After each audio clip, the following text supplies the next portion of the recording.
Hi guys, welcome back to Schauer Thoughts. My name is Sarah Schauer. This is a podcast for left and right brainers, middle brainers, anyone with a brainstem, medulla, corpus callosum, pons, anyone with any sort of nerve, anyone who's got a pulse. Welcome. This is a podcast for you. Schauer Thoughts is just, mind wandering. And we are still pausing our series on integrating the mind-gut axis because the thing is I'm working on lining up with the Ohio State Band.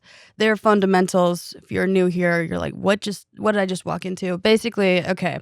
So the rest and digest system, like sleep and then digestion, they pretty much kind of work in concert with each other at night. They're both doing waste management on the same like time scales, like they're all. So I'm plugging in an analogy with like percussionists who are available at night. We have a guy in our esophagus, our eyes, and obviously your heart, and then your diaphragm, which is the drummer, quote unquote, who supports the heart, who can slow down and speed up if things are getting too quick and fast. But the thing is I recorded the last podcast like literally like 2 days ago. So I know it seems like it's a week apart, but it's just because recording schedule. So I still need more time.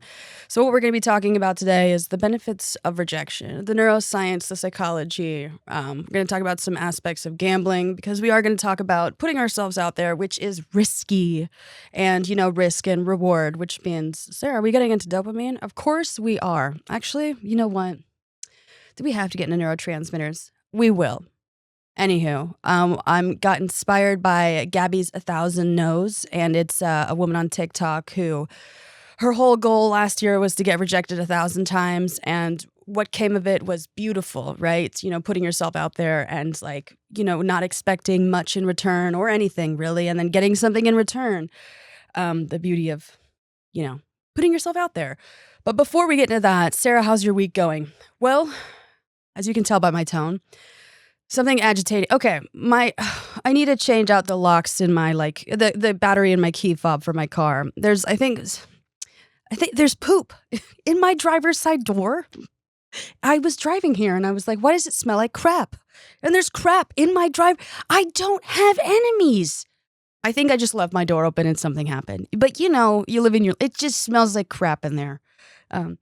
So that got me agitated and nauseous. But thankfully, I do have a sunroof, so I was driving with the sunroof, and they're just, just streamlining the poop smell. Talk about olfactory enrichment.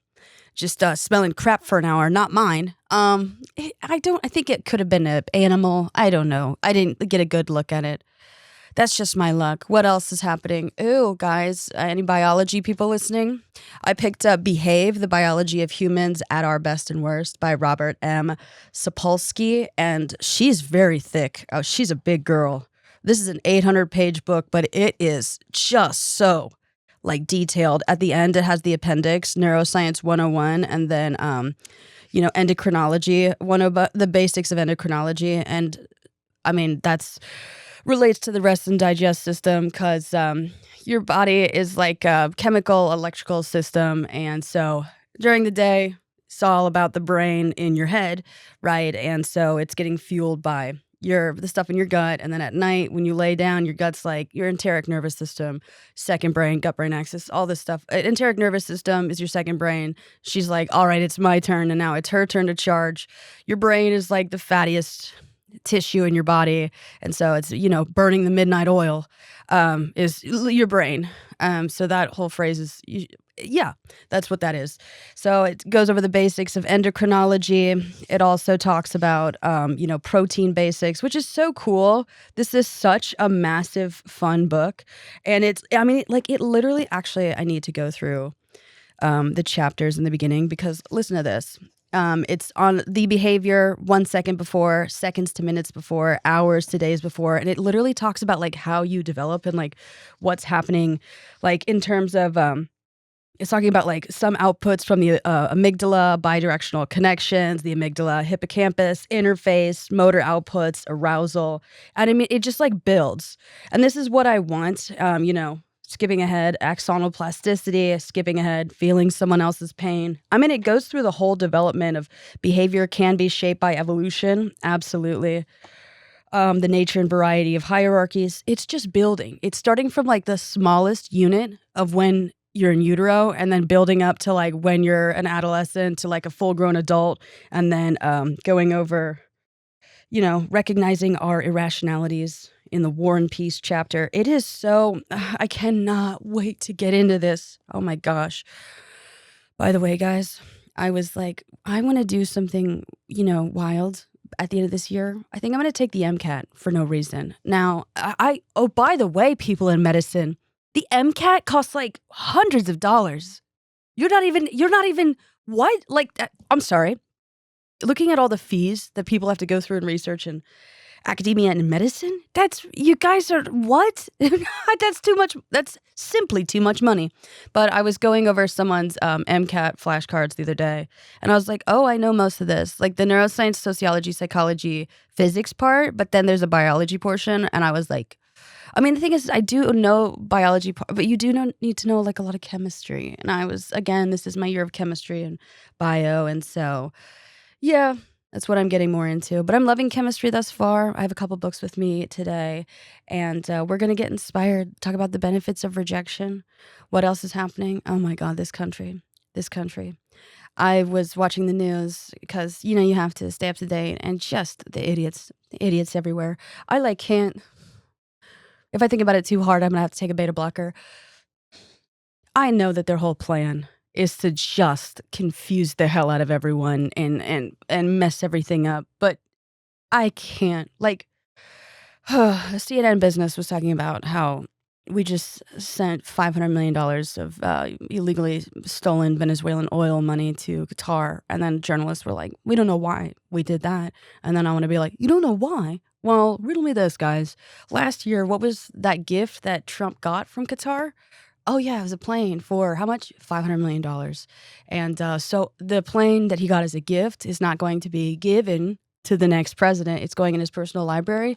And we don't know why he has an offshore account, because he just paid for a plane. He just bought a plane. That's what just happened.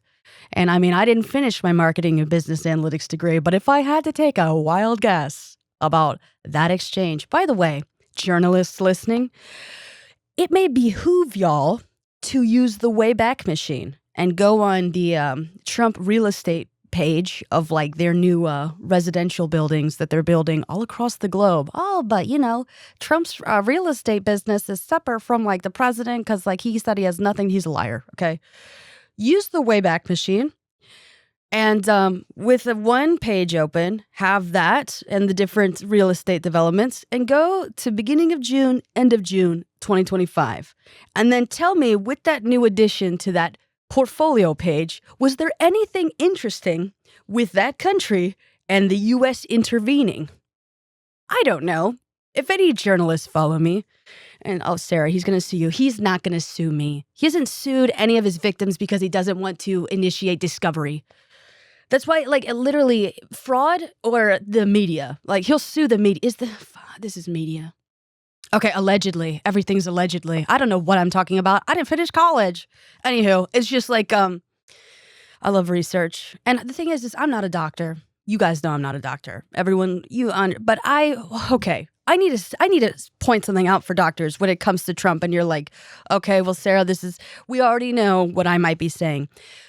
But doctors, the man wears orange foundation, and I can relate. However, he cannot put it around his eyes or ears. And the man who gives orders to literally everyone, you think that he's like, oh no, he would definitely be in the makeup chair, like, put the makeup around my eyes or ears if it wasn't serious. So what would that indicate from a dermatological perspective, right? There's something about his eyes and ears, and he also wears makeup on the back of his hands, and he bruises easily. Just so everyone also knows, orange neutralizes bluish tones, right?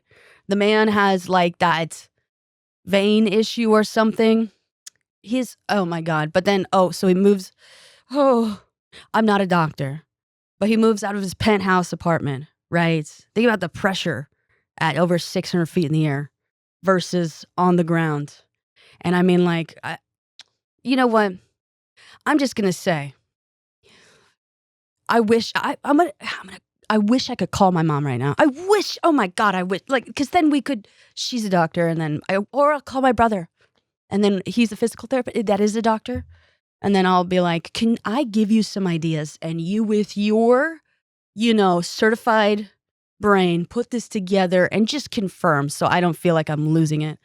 Anywho, allegedly, I'm not a doctor. But yeah, we're going to talk about the benefits of rejection. And this was inspired by Gabby's 1,000 No's. Please visit all the links below because I want you to get inspired by the person who initiated this. So basically, there's a woman on TikTok named Gabby's 1,000 No's where she's trying to get rejected 1,000 times. And she did this last year. And she wasn't thinking, she wasn't expecting much out of, her applying for different things. But in the end, some really cool stuff happened when she just put herself out there. She applied for a Dutch passport, not thinking she would get it, and got accepted and is now a Dutch citizen. What? That's incredible. She tried to get rejected and applied for a national pageant and is now a national pageant title holder. Just because she put herself out there. She auditioned for a play thinking she'd get rejected, but got accepted and performed in 11 shows. Those are just some of the things that she was talking about. And there's also, I'm going to link below her process. And there's also no other people doing it. I'm going to start doing it.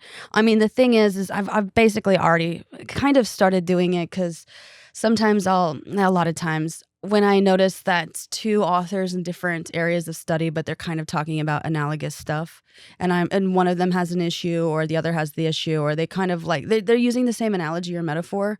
I'm like, okay.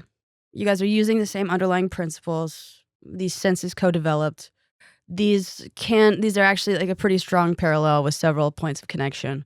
I'm just going to email you guys together, link you up as researchers, because I know that there's everyone in their information silo. So, I mean, hey, my name is Sarah Schauer. I'm just an autistic nerd who loves reading, and I noticed that you're a neuroaudiologist and you're a gastroenterologist, and you both are talking about issues in a certain canal. Both of those, senses co-evolve together. You're talking hair, you're talking cilia. Cilia is like kind of like hair, and you had a question and you had an answer, and you had a question and you had an answer. And I'm just saying, you guys have complementary areas of study. We're talking mechanoreceptors here. This is not wild. Have a good one. Please CC me on this. You don't have to. But if you discuss further, I'd like to be CC'd. Again, you don't have to. I love you. I'm kidding. I don't know either of you. I respect you both.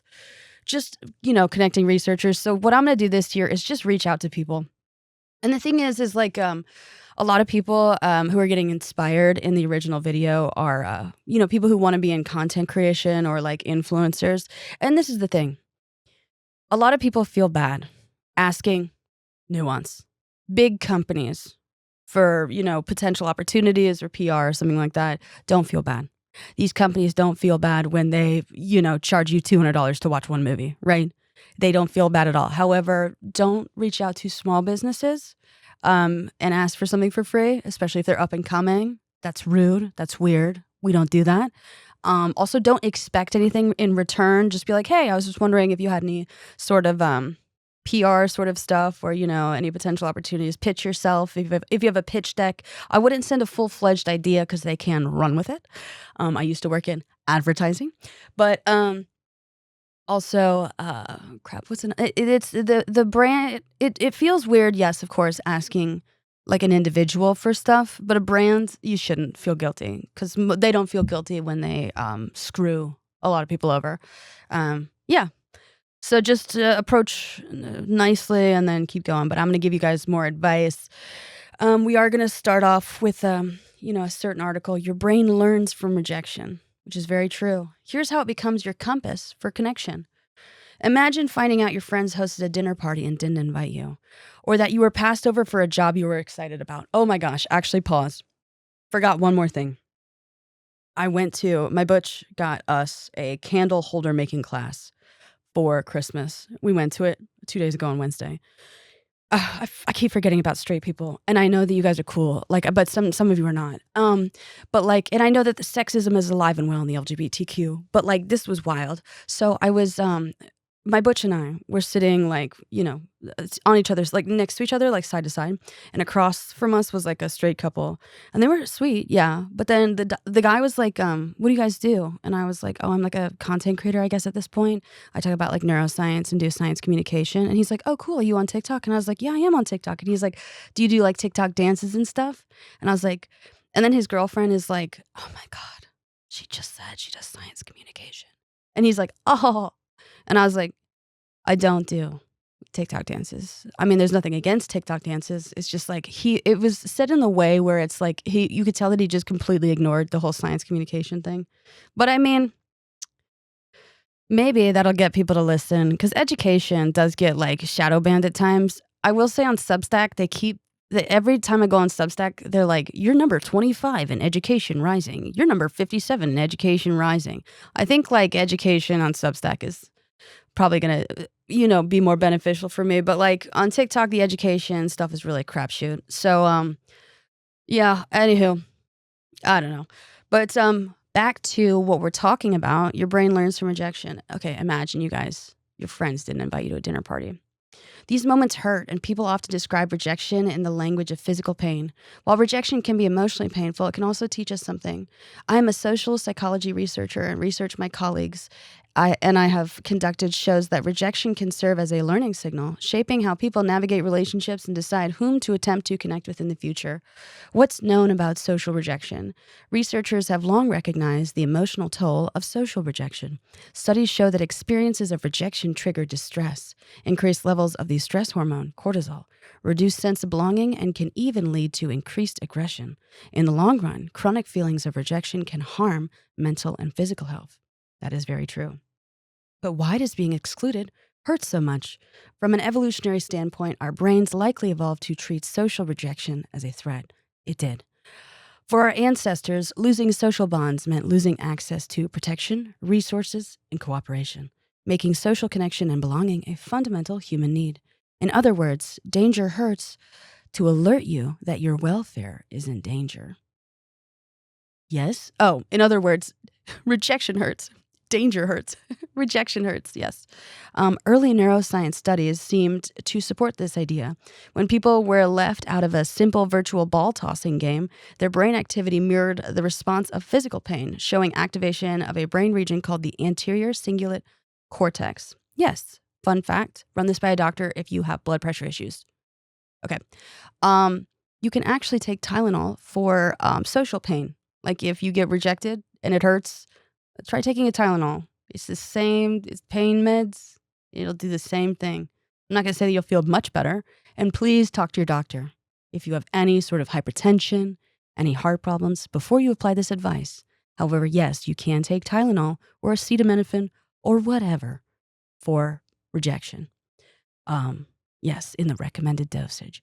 So later studies suggested a different explanation. Perhaps it wasn't just the pain of rejection that triggered this brain activity, but also the surprise of it. In this view, the brain responded differently to negative feedback and unexpected feedback. What might your brain do with this unexpected feedback? So, we've circled back to our cringe episode, rejection. Embarrassment is an acute feeling of sadness due to a violation of social norms or being rejected by social groups, right? And so an acute feeling means a surprising feeling.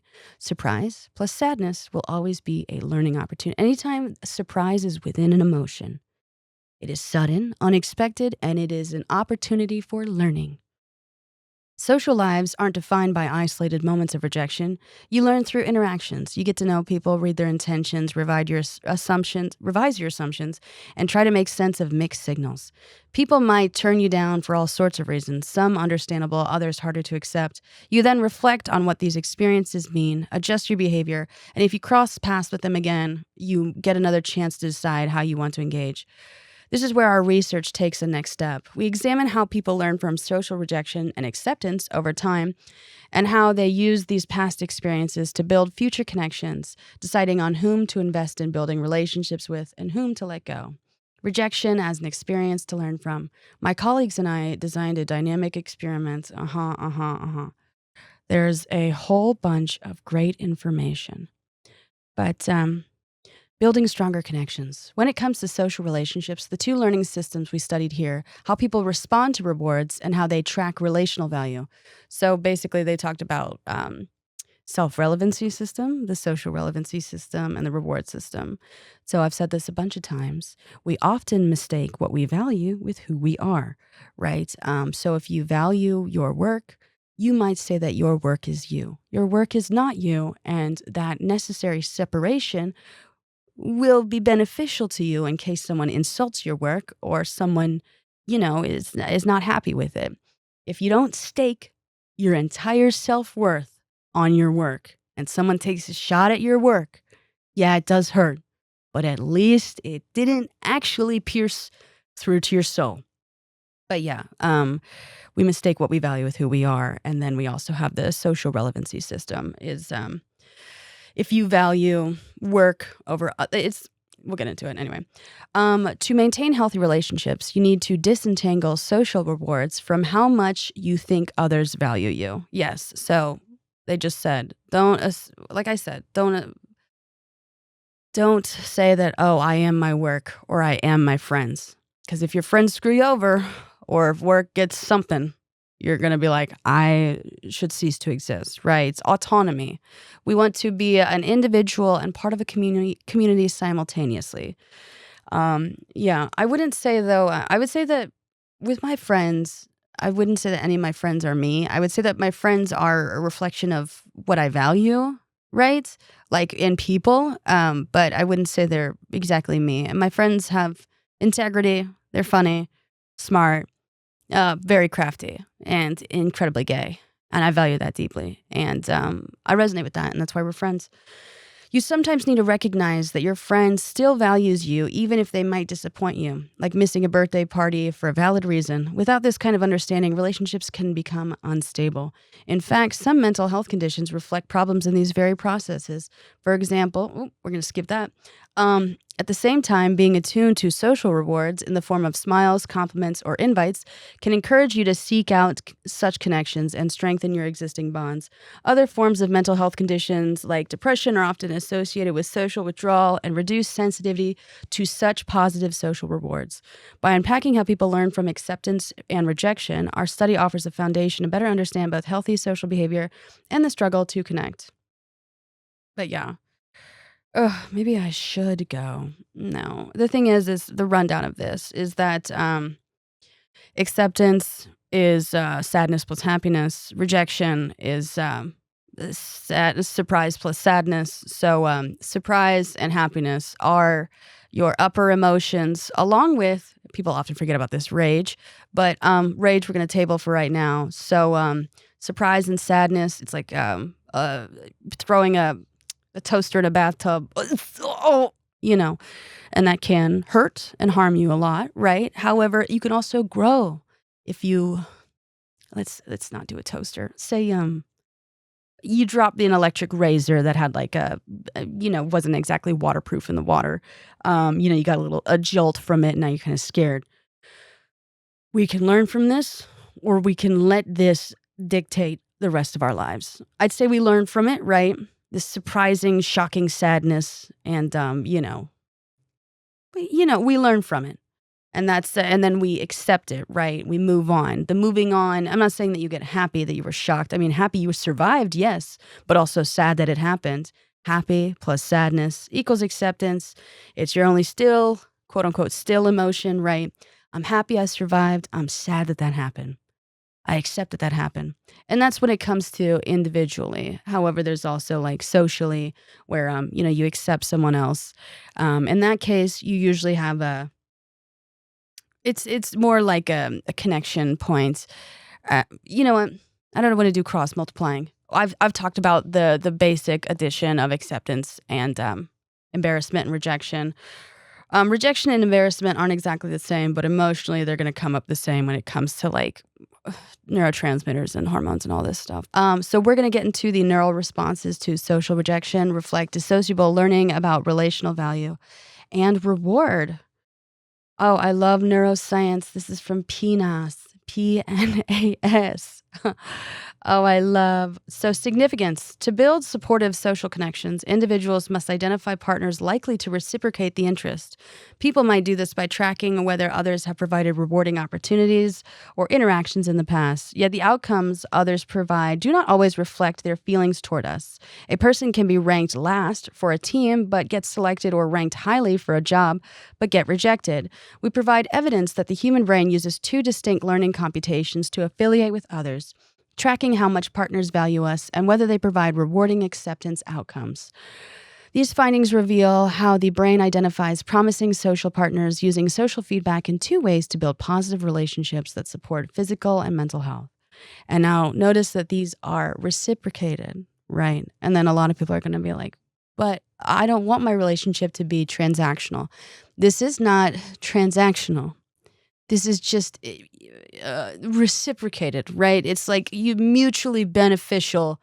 You both are sustaining the relationship together, right? Transactional is like, I have a goal, I pay you, you give me that service. But we're not like one, right?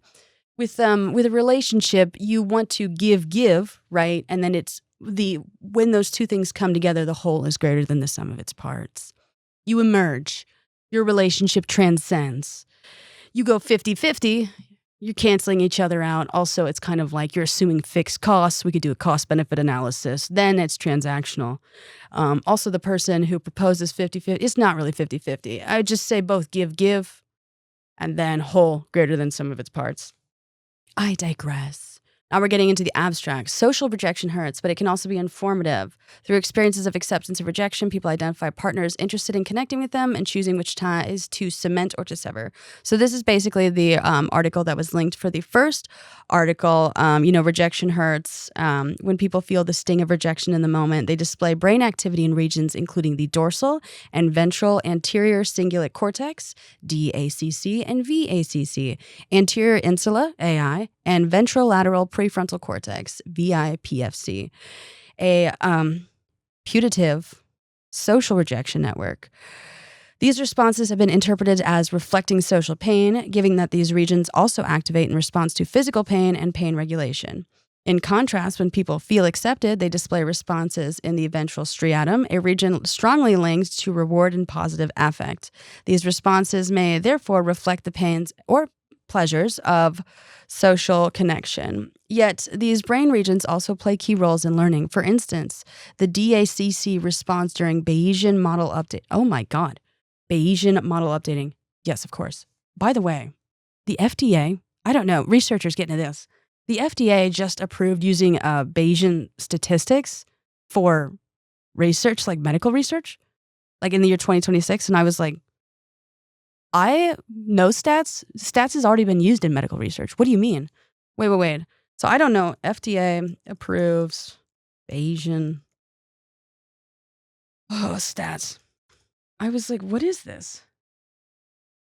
The FDA hasn't approved Bayesian statistics as a whole, but issued draft guidance in January 2026 encouraging its use in drug trials, providing a framework to help sponsors use prior data with new evidence to make trials faster, more efficient, and cost-effective.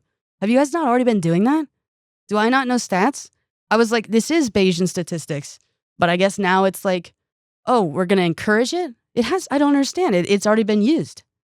So I don't know why that was added, but maybe someone who, I don't know what's happening here.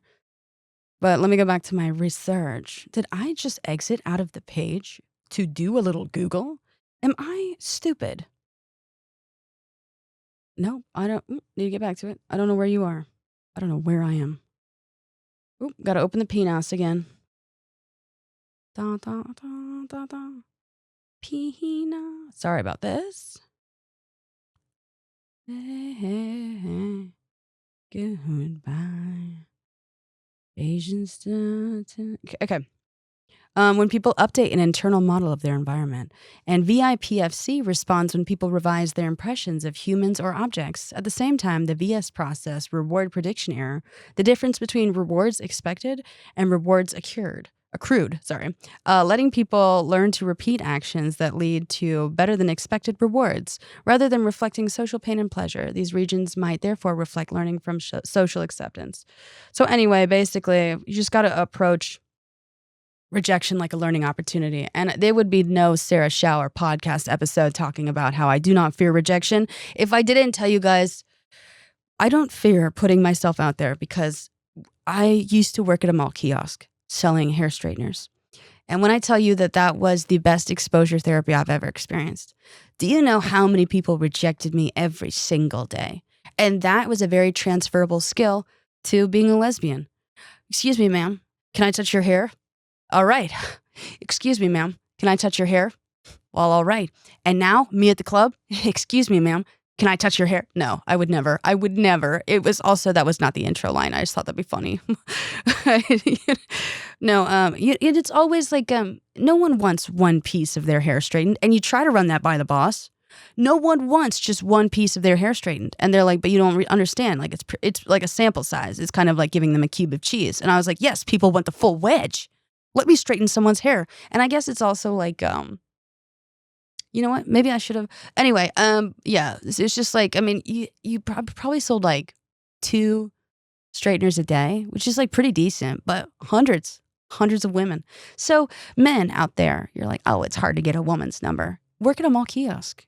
Do some exposure therapy. Can I buff your nail? All right. Can I sell you an iPhone case? And the thing is I always approach. Do you know how many sunglasses I've bought from a mall kiosk? Well, all of them. So, you know, I'm not saying that I would date you. I'm because, you know, there's some technical issues. But in the fact that I'm gay and taken and not interested. But, you know, you could just, you know, put yourself out there like that. Also, the thing is what I've noticed, and I'll get into the more sciencey aspects. This is just me, you know, rambling, because I think there's human shit in my car. I think someone shit in my car.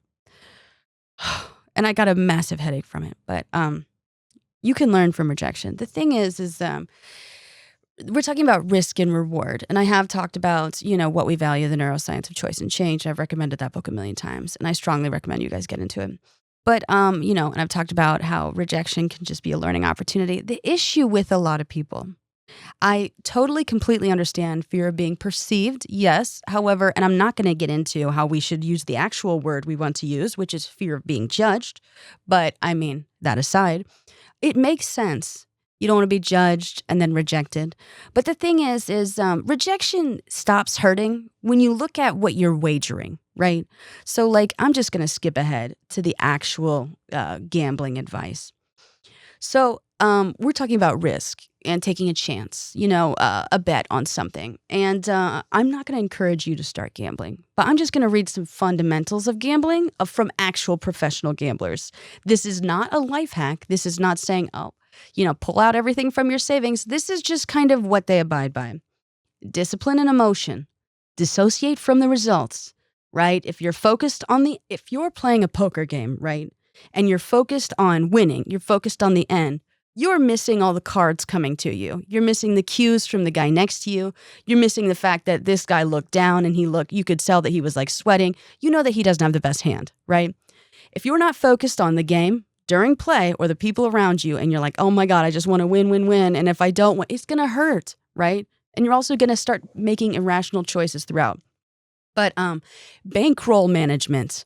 Treat your bank full as business inventory. Never bet money you can't afford to lose. Use a set percentage, 1 to 3% of your bankroll per bet. That's called flat staking. There's also proportional staking and, of course, Kelly criterion.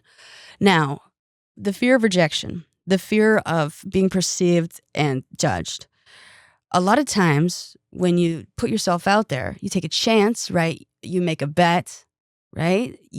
A lot of people stake their entire self-worth on this bet, right?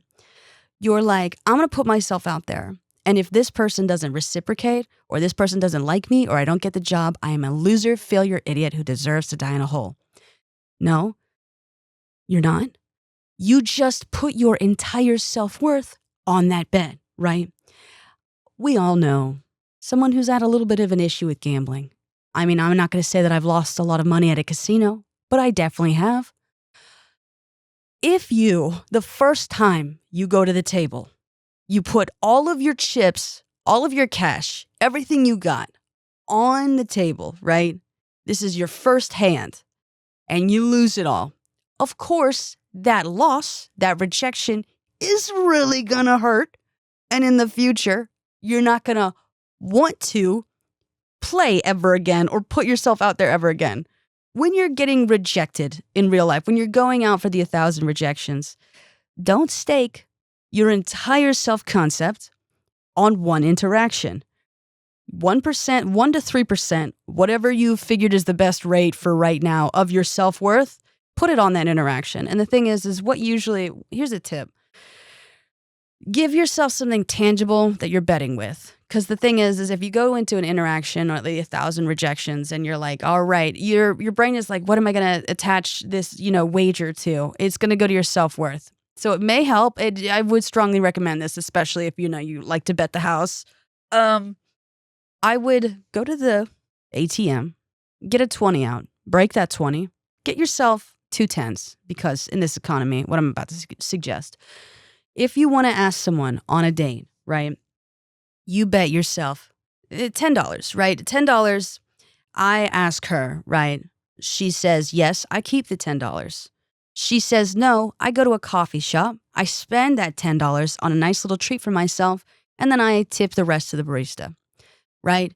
You have a tangible thing that you're wagering with that is not your self-worth, and that if you win, you get to keep the money and you get someone's phone number. If you lose, you almost look forward to losing because now you get a sweet little treat.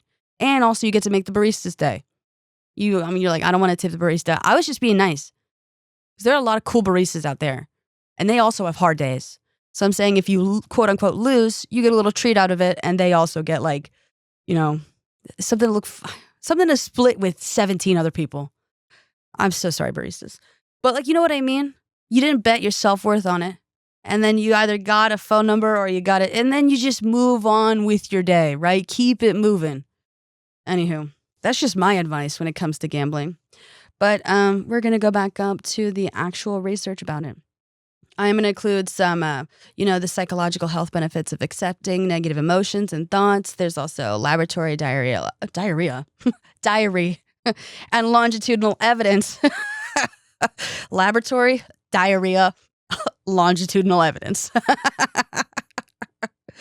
Okay, this is strengthen your mind the way you strengthen your body. This is more of psychology. So we're going to talk about, and I love this because I always talk about how information is dense, and, Robert Goldman, J.D. Seide, he's going off that. I'm not saying I gave him the idea. He probably doesn't know who I am. So he's saying on Psychology Today, strengthen your mind the way you strengthen your body. Manageable stress builds emotional strength, just as resistance training builds muscle. Expanding your window of tolerance reduces I hate this word every time. Somatization. I don't know why my brain wants to add another T. And improves mind-body resilience. Stoic practices like voluntary discomfort mirror modern neuroscience on stress adaptation. Resilience is trainable through emotional regulation, purpose, and recovery. And yes, I know some incels have kind of commandeered the whole Stoic ideology, but I like it a lot. I just think, Anywho, every January, millions of us set goals that promise control. Eat better, exercise more, stress less. Yet the most transformative resolution may not be about controlling life. It's about expanding our capacity to engage with it. Stress isn't something to eliminate. It's something to train for. Just as we lift weights to strengthen our bodies, we can stretch our emotional tolerance to strengthen our minds. This year, instead of avoiding stress, resolve to expand your window of tolerance, your nervous system's capacity to stay calm, connected, and thoughtful amid life's challenges. The window of tolerance, where growth happens. Psychiatrist Dan Siegel described the window of tolerance as the zone of optimal arousal, where we can think clearly, feel deeply, and remain emotionally balanced. In this window, we can manage stress and connection. Outside it, we either become reactive, hyperarousal, or shut down, hypoarousal. The good news is that the window is not rigid. Like muscle tissue, it can expand with intentional stress and recovery. Each time we meet conscious discomfort, our nervous system learns that we can survive and even grow from it. That is so true. Also, I've told this to, I don't know if I said this in the last podcast, but I'll find out.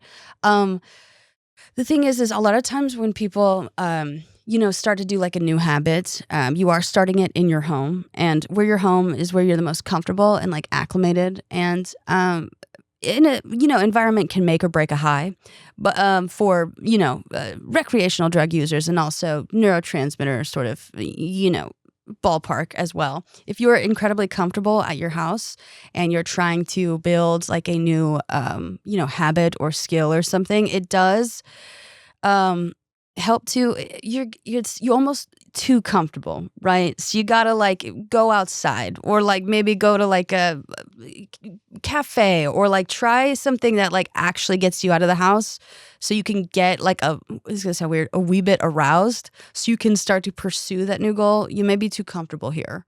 And I'm not saying comfortable is a bad thing. I'm saying that like you actually do need to be aroused to some degree to like start building a new habit. And it's just it's easier to fight when you're aroused than when you're calm. Because he's saying strength training. I'm sorry. It's the fact that someone shit in my car. I can't stop thinking about it, if I'm being quite honest. That person doesn't fear anything. No, someone didn't shit in my car. And it's definitely not me. I've never shit. It wasn't me.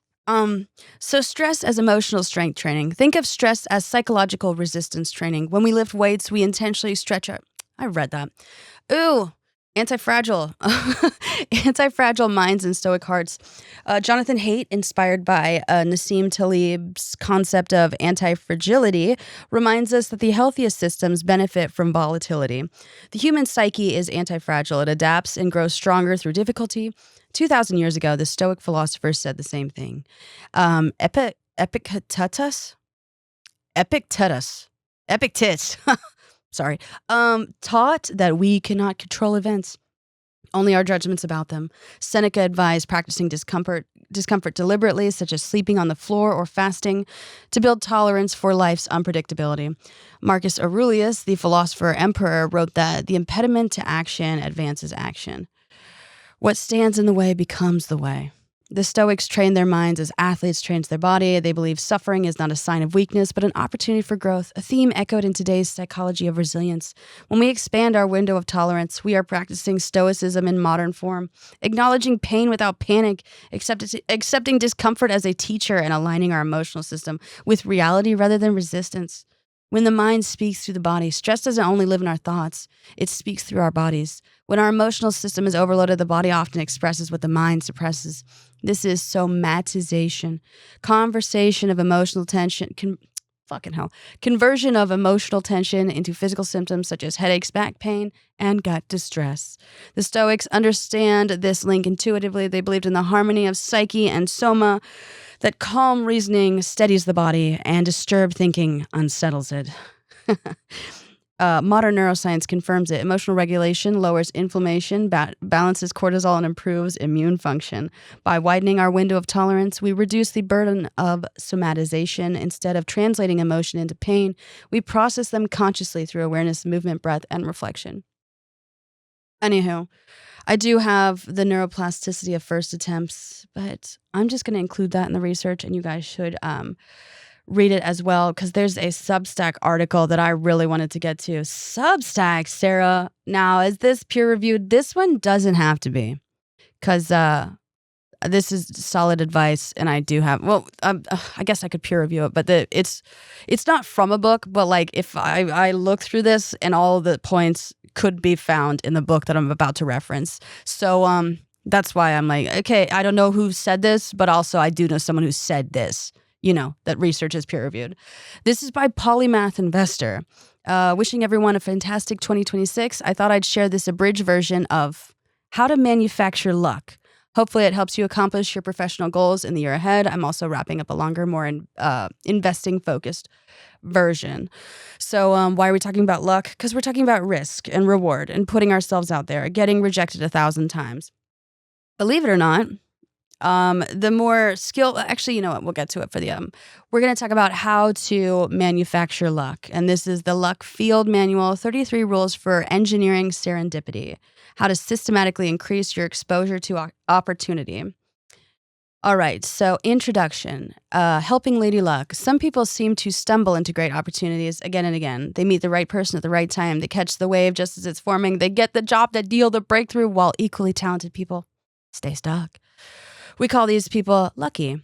as if fortune were randomly distributed. But here's what years of research across psychology, network science, and decision theory are starting to show. Luck isn't random. It's the byproduct of specific behaviors. Lucky people aren't born different. They operate differently. They've built what some call a large luck surface area, the total contact zone between themselves and opportunity. Think of it like catching rain. You can't control when it rains or how hard, but you can control the size of the bucket. You can also run out nude. That's not in this article, but if you want to catch a lot of rain. Oh, wait, no. That's being hit with a lot of rain. He's saying bucket. A thimble catches almost nothing. A swimming pool catches a lot. The lucky people we all admire have simply built bigger buckets, or they've opened their mouths. Oh,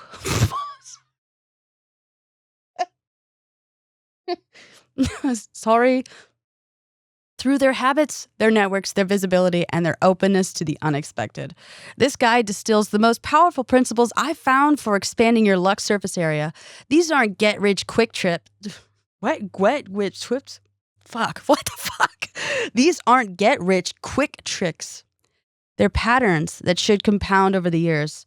The formula is simple. More exposure to opportunity, plus better positioning to recognize it, plus enough resilience to stay in the game until the big break arrives. What follows are 33 rules you can start applying immediately. They're taken from different disciplines, and they relate to careers, investing, entrepreneurship, and creativity, but they all point in the same way, helping Lady Luck. Okay, as you'll notice, as you'll read, there's some overlap between rules, but I'm going to read it. Part 1. Take more shots. I can't. I'm sober. I'm kidding. We have fun here. All right, take more shots. In domains where outcomes are unpredictable and a few big wins dwarf everything else, the only reliable strategy is increasing your number of attempts. You cannot predict which shot will hit, so take more shots. 1. Volume beats perfection. Yes. Oh my gosh. Also, I feel like if you are in psychology, you can just kind of pair up like famous studies with what I'm about to say. What was that one photographer group of kids in a photography class? All the they said one group you only take one picture that has to be perfect throughout the entire semester, and then the other group you guys take 1,000 pictures and find a perfect one out of 1,000, and then look, the kids who only did one photo the entire semester or something, they were the most nervous because they're like, it's all riding on this. Basically, they bet the house on one photo, and they were like, all the kids who, were given multiple opportunities to shoot something were like more at ease. Yeah, the more shots you take. So each project, pitch, or attempt has roughly equal odds of being the one. You can't predict which will work. Anyway, you understand it. 2, experiment fast, kill fast. Treat every initiative as an experiment. Try things quickly, get feedback, and adapt. When something isn't working, stop and redirect rather than persisting on a dead-end path. Speed of iteration matters more than perfection of execution. That's so true. This is something anyone in the arts or in research, honestly, I know it hurts, but don't be afraid to kill your darlings. You're like, oh, I need this joke to work, or I need this thing to work. She's beautiful, but she's not gonna. Save her for later. Circle back, experiment fast, kill her now. 3, action creates options. When in doubt, do something. Each action creates new possibilities, new feedback, new contacts, new lessons. Sitting and planning gives you no real world opportunities. Imperfect action beats perfect inaction every time. So true. And then 4, your rate of encounter matters. If you're meeting 1 or 2 interesting strangers per day instead of per week, you're compounding opportunities far faster. Each interaction is a ticket in a lottery whose prizes you can't anticipate. Increase your collision rate with the world. Increase your collision rate. Get out there, champ, right? Go sell hair straighteners. I'm serious. Get the 1,000 rejections. Just aiming for 1,000 rejections. And so like now if you win, that's like a happy surprise. But if you lose, you are already you get rejected. You are already planning on getting rejected, So like, it's just a way to frame it that you're like, oh my God, this really can only go well for me. Part 2, be visible. Excellent work that remains hidden generates 0 luck. People cannot offer you what they don't know you want. The goal is to create inbound opportunity by making your work, interest, and expertise discoverable. They say famous people are luckier. Maybe they just have more exposure. Yes. And in the wild, the thing that will kill you the fastest is exposure. That was supposed to be encouraging. You know what? Disregard. But 5, do things and tell people. That's what I do. Whenever I make something, I tell the public. I just crafted. I just scrapbooked. I just finished a book. I just fed the cats. I just had gay sex, and you guys eat it up every time, right? And it resonates with a whole bunch of different people. No, actually, yeah. Do things and tell people. I got sober, and then everyone cheered me on. Or I'll read a book, and then people love that book, and then they're like, oh my God, if you love that book, and then they'll give me another recommendation. And I'm like, what? And so that's increasing my luck area.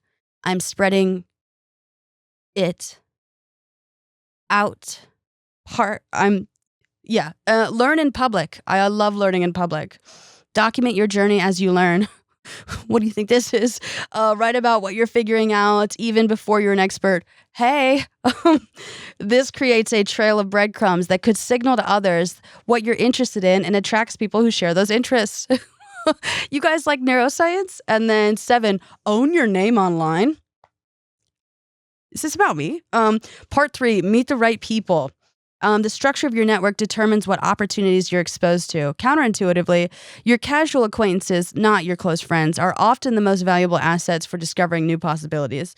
Yeah, because the thing is, I mean, depending on how old you are and where you found your friends, if you found your friends at work or you found your friends at school, like school being college, you guys had different majors. I don't know. I mean, if you want to get interdisciplinary, which I always encourage, but then also if you guys already work together, it's like I can recommend you for the promotion. It's like, well, you're an accountant. I'm in creative. And I mean, sure, I love an outside. You know what? Recommend me. But it's usually going to be an acquaintance who has like a better a connection. Weak ties beat strong ties for opportunities. 9, bridge disconnected groups. 10, talk to strangers. I love talking to strangers. During the day, not at night. I understand. 11, connect others generously. 12, don't burn bridges. And then there's also another part, position yourself go where opportunities congregate, embed yourself in the scene, build unique combinations. And then, so this is just, how to, manufacture luck. And I do have evidence to back this up. I have Squares and Sharps, Suckers and Sharps, The Science, Psychology, and Philosophy of Gambling by Joseph Buchdahl. This is so funny. I now know someone in day trading who's read this book. So it's good. Love her. So this is called The Harder I Work, the Luckier I Get. So it just like does an intro. It has a quote from Donald Rumsfeld, for the 2-time U.S. Secretary of Defense. So they're talking about Donald Rumsfeld's motto that he lives by. There's like 3 different points. When faced with such uncertainty, how do we know whether the forecasts we make are any good? To be more specific, how can we tell whether the successes we experience have been achieved through hard work, knowledge, and talent, or simply as a consequence of blind chance? Samuel Goldwyn, the film producer, once remarked, "The harder I work, the luckier I get." Traditionally, this is seen as an ironic paraphrasing of a seemingly self-evident truth. Better outcomes go to smarter people who try harder. Goldwyn's insight, however, was obviously in recognizing that whilst hard work and talent play their part in shaping futures, luck still has a big influence to play. In statistical terms, luck is always there, but skill changes the shape of the probability distribution and the position of the average. In competitions, however, we may find something paradoxical. The harder we work, the more our outcomes are dependent on luck. This time, no irony is implied. Genuinely greater skill leads to a bigger influence of luck. How can that be, you might ask? This chapter attempts to find out. And then it talks about luck and skill. To begin, let's first consider... They're talking about luck and skill. Basically, the more you put yourself out there or the more skill you build, the more opportunities you have, you increase your surface area, and the more likely that you'll get lucky. And then if you want to read about skill and luck, the evolution of performance is skill with luck being small and luck being large, I would strongly recommend this book. It is a bit stats heavy as it is the science, psychology, philosophy of gambling. But they are talking about putting yourself out there and risk. Yes, the harder you work, the luckier you get.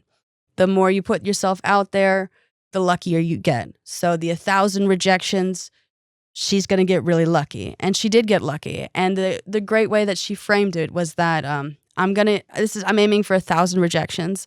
So that means like if she gets like 30 acceptances, she actually has to go the extra. She has to work harder to get, fill in the 30, acceptances with, 30 rejections. So she actually is, increasing her luck and her skill by pursuing this. And this is coming from the luck portion, and this is a luck and skill portion, the science, psychology, and philosophy of gambling. I also have flow, the psychology of optimal experience, which does talk about arousal states and skill and how to enter flow state. And a lot of gamblers enter flow state. You read this with the flow book, the science, psychology, philosophy of gambling with flow, and you're going to have a fun little lateral weave of information. I talked about lateral learning, and there's a free curriculum for you. Squares and Sharps, Suckers and Sharks, the science, psychology, and philosophy of gambling with flow, the psychology of optimal experience. And you're going to enter flow state, be less afraid of risk. You will understand stats now. And trust, it will not get you into gambling. It will explain a lot of gamblers' fallacies and, the inner mechanisms of their mind.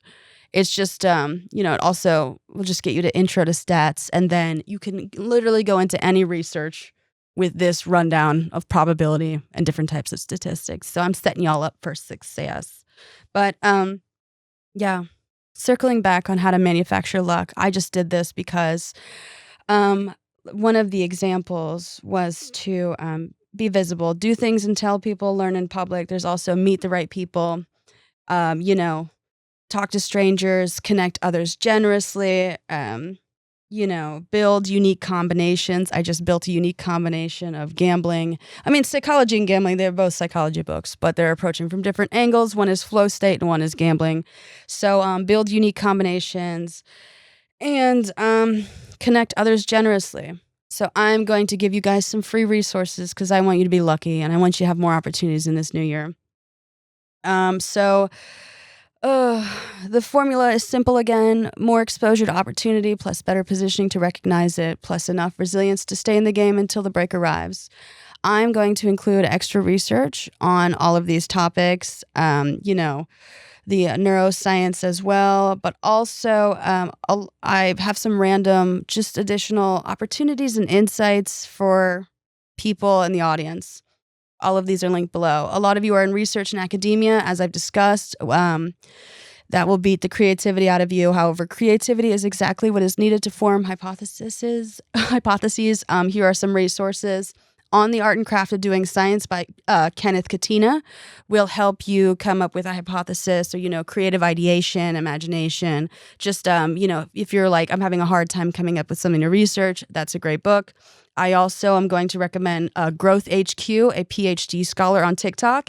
He has several videos that break down step by step on how to find a research gap. And I know that a lot of you, when you're starting research in school or wherever you are, right, you want to look for a research gap so you can fill something in, make sure there's not a lot of redundancies. I'm going to link below a guy who can help you find them quite quickly so you can pursue that opportunity. Some of you are artists and you're worried about your art being scraped by AI. Here's a resource for you. It's called Nightshade. In an effort to address the power asymmetry of, AI tech companies, Nightshade has designed and implemented, a tool that turns any image into a data sample that is unsuitable for model training. More precisely, Nightshade transforms images into poison samples so that models training on them without consent will see their models learn unpredictable behaviors that deviate from expected norms. Example, a prompt that asks for an image of a cow flying in space might instead get an image of a handbag floating in space. So I know that that's not really, that is an opportunity, a creative opportunity to protect yourself. So this is why I'm including this, right? It's not so much you're pursuing rejection, is that if you add Nightshade to your online portfolio, it will reject AI using you and increasing your chance of getting to actually, maintain your art, right? So some of you have mobility issues, and earlier I read an article about strengthening your mind like you would strengthen a muscle. I recently read On Muscle by Bonnie Sweet, and in the section titled Flexibility is Chapter 11, Muscles Fast and Slow, in which the author interviews Matthew Sanford, a pioneer in adapting yoga for people with disabilities. So, again, just giving you all opportunities to learn and grow. You cannot get rejected from this website. I've talked about so much about strength and like stretching a muscle and like growing a muscle. And I do know that a lot of you do have mobility issues. So this is Matthew Sanford's website. It's called mindbodysolutions.org. And he gives an adaptive yoga overview as well as an online yoga class schedule and much more. They are free and fully accessible, available over Zoom. There's also a community aspect. So, just a new fun opportunity, adaptive yoga, where you can find it free, in the new year. Some of you are, okay. Something else when you interact with Lady Luck, I'm moving along to another opportunity, specifically in the context of putting yourself out there, gambling. The person most likely to cheat when you gamble is the dealer. You may have been on the receiving end of some bad luck, but you can get some of your luck back. And this is putting yourself out there in a very interesting way, a unique opportunity. You can get rejected from some of these if you don't qualify, but you should take a chance on class action lawsuits.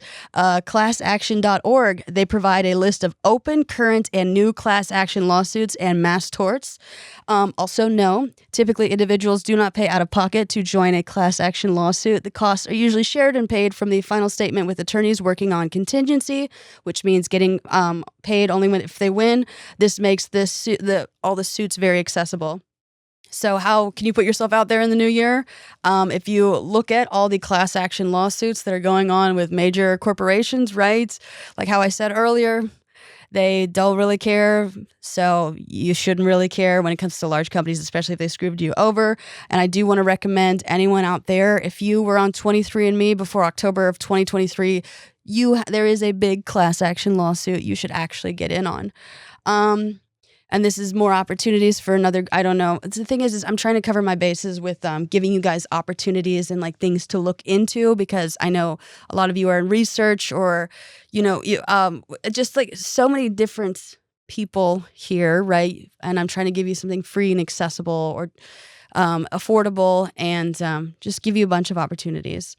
And I know a lot of you are looking for jobs, and LinkedIn and ZipRecruiter are lost causes. And here's some actual websites to check out if you're looking for a job.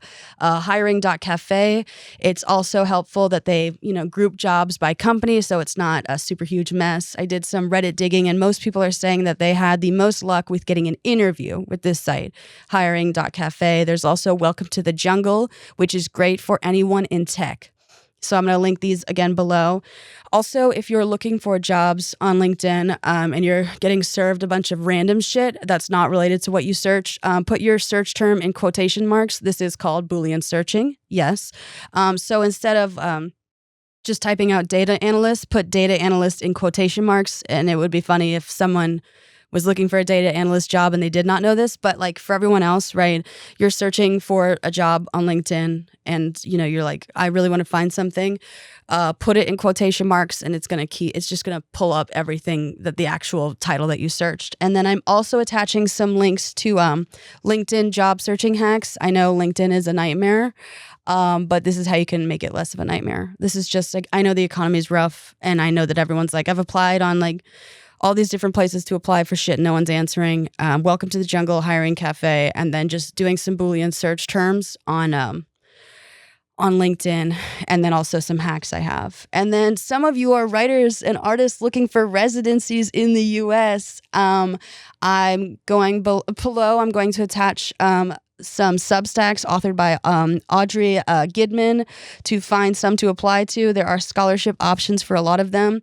So this Substacker named Audrey Gidman wrote a couple posts about where to find residencies. One is called a non-exhaustive list of writing and art residencies in the so-called U.S. And then another one is another non-exhaustive list of writing and art residencies in the so-called U.S. And that's just if you're, trying to do 1,000 rejections this year and you're a writer or an artist, those are definitely two things that you should check out. I'm going to link below. There are scholarship options for a lot of them. And then also, if you're looking for fun, creative opportunities or jobs, this is a fun thing. Go on Substack and do a Boolean search term.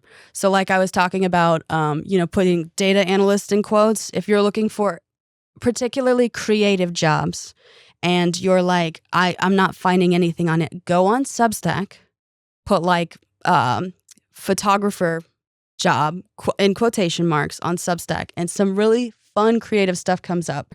I just typed apply in quotation marks on Substack. I scrolled for 3 seconds and came across exclusive op, apply to shoot Fashion Week for Bricks magazine. And then the about is we've opened applications exclusively to our learner platform members to shoot Copenhagen, New York, London, Milan, and Paris Fashion Weeks for Brick magazine. So obviously you'd have to be like a member of that. But then I also scrolled down a little bit further and I saw something called What's the Louis Vuitton Horizons Graduate Program and How to Apply. And that's cool as fuck. And all I did was search apply in quotation marks on Substack, and I found an opportunity for the Louis Vuitton Horizons Graduate Program. Again, I'm not saying you should all apply for this. I'm saying this is a cool place and ways to find opportunities because I want you all to be lucky. I don't know. I don't want you to be 1,000. I mean, you can all get rejected 1,000 times. But if you're like, I'm really trying to pursue this in the new year, what are some opportunities? I love research as a hobby. I love sharing information, right? I know that a lot of you are creatives. I know a lot of you are in research. I know a lot of you are looking for jobs. I know a lot of you are looking for things that are accessible. I want to increase your surface area. That is what I'm doing. And then honestly, if you're not even looking for a job or you're not in school, it's a great way to get inspired and apply for shit is this is where the dictionary really comes in handy. I know that seems like I'm not joking when I say that.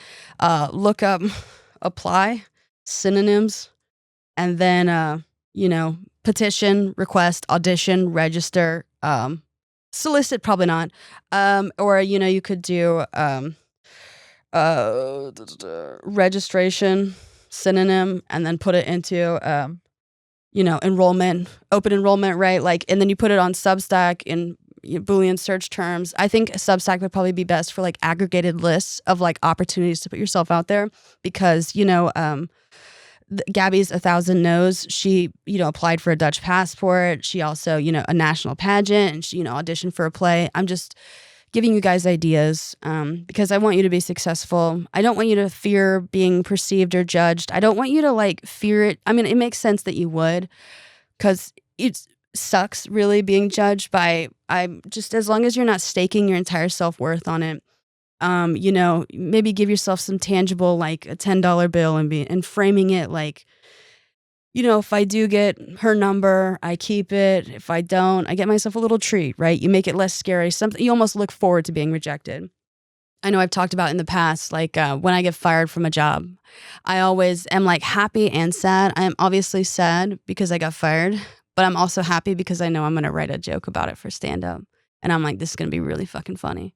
So, you got to give yourself like it's not an optimistic view since you're not like being like, I don't care if I got fired. You want to give yourself like, be realistic. It's both like the weight of the situation, but the relief of clarity. So you accept it, right? And you're holding yourself in place and you're accepting yourself. You're accepting the situation. And, then you just keep it moving, right? You give up and then Donald Trump and his dumbass, oh my God, I'm also going to attach The Spirit of Hope by Byung-Chul Han. It's a really great book and it's on Google Books. And I want you guys to be hopeful. And the thing is fear is a part of hope, right? It's fear, to be hopeful, like you have to know what's at stake, but also that there's something looking forward to, right? Like you're hopeful with, the way that the world is going. I know that I'm not the only person who's upset. And I know that I know that all of you are upset. If there's someone listening and you're not upset with the Trump administration, you're like, oh, I'm not American. It doesn't matter. You should still be upset because international politics. I would be upset if you're like, I'm from Sweden and this huge issue is happening. I would be upset for you because I give a shit, and that's the whole essence of what I do here. It's why I would recommend opportunities, and I want you all to be successful because I know what it's like to be down and out, right? And you just really want someone to extend a fucking hand. And the ways how to cultivate your own luck is, connect people with opportunities and, connect others generously. And you guys have done so much for me. You guys have helped me learn and grow and given me book recommendations and followed me for God knows how long on the internet. And so I just always want to give that back. But I hope if you do pursue the 1,000 rejections, I hope that you get at least 50. The thing is if I tell you that I hope you get like 50 like good pieces of news at least, that means you're going to have to work a little bit harder to get those 50 extra rejections. But I think it's all worth it. And I hope, the sources that I linked are helpful. If you're in research, if you're looking for a job, if you're, looking for accessible ways to exercise, or, you want resources to learn and grow. I also, I just know that shit's hard right now. And I am trying to give you all some luck. But yeah, this has been Schauer Thoughts. Thank you so much for listening. I do a podcast every Wednesday. Make sure to like and subscribe. Rate me 5 stars on Spotify and Apple Podcasts. Any place you get your podcasts. I will be returning to integrating the enteric and the central nervous system, the entire nervous, it's already integrated. It's the brain-gut axis, but I still need time to line up with the Ohio State bands, analogy, and metaphor. There's like a bunch of moving parts. It's layered. Anywho, thank you all so much for listening, and I will talk to you next week. Goodbye.